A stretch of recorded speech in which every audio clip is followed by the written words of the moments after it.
আসসালামু আলাইকুম। আজকের রান্নায় ছিল মজার মজার সব রান্না। তার মধ্যে সবচেয়ে মজার ছিল হাতে মাখানো চ্যাপা শুটকির ভর্তা।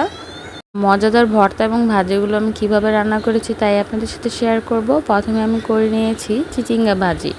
তো চিচিঙ্গাগুলো প্রথমেই কুচি করে কেটে নিয়েছি। তারপর কড়াইতে সরিষার তেল দিয়ে তার মধ্যে 2টি শুকনো মরিচ, 3টি কাঁচা মরিচ এবং কিছু পেঁয়াজ কুচি দিয়ে খুব ভালো করে ভেজে নিয়েছি। আর এই চিচিঙ্গাগুলো একটু লবণ দিয়ে মেখে তারপর খুব ভালো করে ধুয়ে নিয়েছি। তারপর পেঁয়াজ মরিচ ভাজার ভিতরেই দিয়ে দিয়েছি, যেহেতু লবণ দিয়ে আগেই মেখে রেখেছিলাম সেহেতু আর লবণ দিইনি। ভালো করে ভেজে নামিয়ে নিয়েছি। বাস হয়ে গিয়েছে চিচিঙ্গা ভাজি। এবার করে নিচ্ছি হাতে মাখানো শুটকির ভর্তা।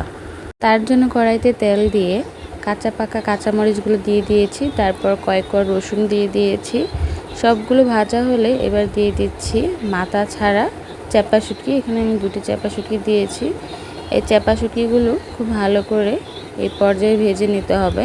এখানে শুটকির মাথাটি ফেলে দিয়েছি, কারণ শুটকির মাথায় কিন্তু প্রচুর কাটা থাকে। আর যেহেতু ভর্তাটি করবো হাতে মেখে, তাই আগেই ফেলে দিয়ে তারপর ভেজে নিয়েছি। এবার এই শুটকির ভিতরে যে কাঁচামরিচগুলো রয়েছে তা আস্তে আস্তে এভাবে ভেঙে নেব। আর শুটকির কাঁটাগুলো বেছে নেব, কারণ এই কাঁটাগুলো এমনিতেই দেখা যাচ্ছে। তো ফেলে দিয়ে তারপর খুব ভালো করে ডলে নিতে হবে। তো কাঁটাগুলো ফেলে দিয়েছি। এবার রসুনগুলো ভেঙে নিচ্ছি।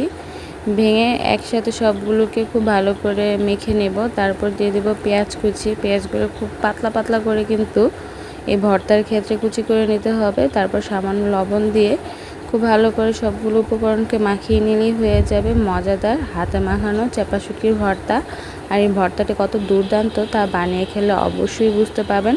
তারপর দুপুরের জন্য মেহমানদের জন্য রান্না করেছিলাম গরুর মাংস, পোলাও।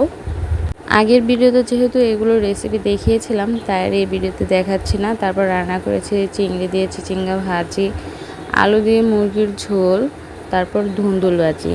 আশা করি আজকের এই রেসিপিগুলো আপনাদের কাছে ভালো লেগেছে। আমি কিন্তু বিকেলবেলা নেহারিও বসিয়েছিলাম। হাঁড়ি ভর্তি নেহারি কী করে রান্না করেছিলাম তা পরের ভিডিওতে দেখাবো। আশা করি সে পর্যন্ত আমার পাশে থাকবেন আর আমার চ্যানেলটি সাবস্ক্রাইব করবেন। সবাই ভালো থাকবেন। আল্লাহ হাফেজ।